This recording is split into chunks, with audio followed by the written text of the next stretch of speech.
ইদানিং Ahana chicken fry খেতে খুবই পছন্দ করে, তাই ওর বাবাকে কল দিয়ে বলতেছিল বাবা চিকেন নিয়ে এসো।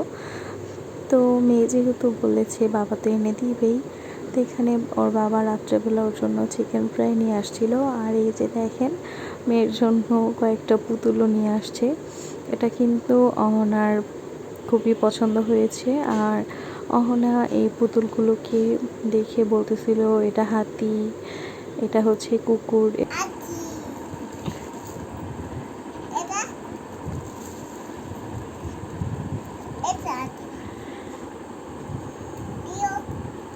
তো এই যে এটা আবার পরের দিন সকালবেলা অহনার বাবা অহনা এবং আমার জন্য তরমুজ নিয়ে আসছে। আমরা যেহেতু তরমুজ অনেক পছন্দ করি, তাই দেখেন বড় বড় দুইটা তরমুজ নিয়ে আসছে। আর এই যে এটা কি যেন একটা নিয়ে আসছিল। তো এরপরে আমরা দুপুরবেলা একটু বাহিরে যাই, একটু কাজ ছিল, তো ওইখান থেকে আসার সময় আমরা বাহিরেই বিরিয়ানি খেয়েছিলাম। এই যে দেখেন অহনি কিন্তু বসে আছে, আর ওর হেয়ার স্টাইলের কী অবস্থা! ও এখন হেয়ার স্টাইল করতেই চায় না, কোনোভাবে ও চুল বাঁধবে না। তো এই যে আমরা এখানে হচ্ছে কয়েকদিন পরপরই যাই, এই দোকানের তেহারিটা খেতে খুবই মজা। তো এরপরে বাসায় চলে আসি। বাসায় এসে এই যে দেখেন এই গেঞ্জিগুলো কিনেছিলাম অহনার জন্য, এগুলো অহনাকে একটা একটা করে ট্রাই করা। তো এগুলো আমার অনেক পছন্দ হয়েছে, তো ভাবলাম মেয়ের জন্য নিয়ে নিই, যেহেতু এখন গরমকাল, তাই এই গেঞ্জিগুলো অনেক ভালো হবে। আর প্রতিটা গেঞ্জি কিন্তু মাশাআল্লাহ আমার মেয়েকে পরানোর পর খুবই ভালো লাগছে। আর এরপরে যে বিকেলবেলা আমি একটু গ্রিন টি খেয়েছিলাম, আর বাসায় অনেকগুলো সুজি ছিল। মেয়ে যেহেতু সুজি খেতে চায় না, তাই ভাবলাম সুজি দিয়ে ওর জন্য কোনো একটা রেসিপি রেডি করি।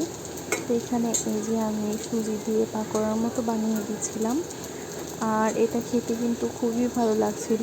আর সাথে হচ্ছে একটু টমেটো সস দিয়ে খেয়েছিলাম, তো খেতে আরও বেশি মজা লেগেছে। আর আমার বাবুনি কিন্তু মাশাআল্লাহ এগুলো অনেক পছন্দ করেছে।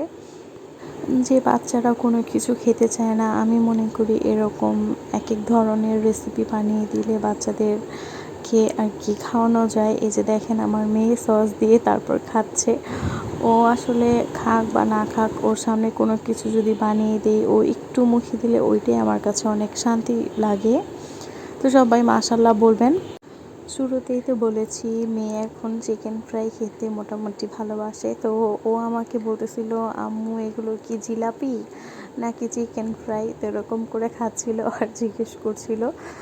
আর একটা জিনিস আমি খেয়াল করেছি, অহন এরকম ভাজা পোড়া টাইপের খাবার পছন্দ করে মাশাআল্লাহ। তো এখন আবার বলছে এটা কি চিপস। তো যাই হোক, ওকে এক একটা উল্টাপাল্টা বুঝ দিয়ে আমার খাওয়াতে হয়। তো কী আর করার, মেয়ের জন্য এক এক সময় এক এক রকম রেসিপি ট্রাই করি। মাঝে মধ্যে একটু একটু মুখে দেয়, আবার মাঝে মধ্যে কিচ্ছু খেতে চায় না, শুধু শুধু আমার সময় এবং জিনিসগুলোই ওয়েস্ট হয়। কিন্তু তারপর কী করার, মেয়ের জন্য তো করতেই হবে। কি আমার দিকে তাকাও, মাশাআল্লাহ।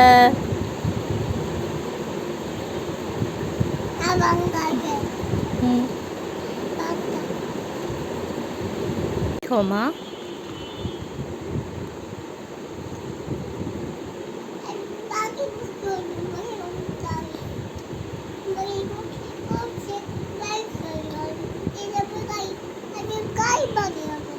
কি খাও? টিপ কে বানাইছি? বানাই দিতে মজা।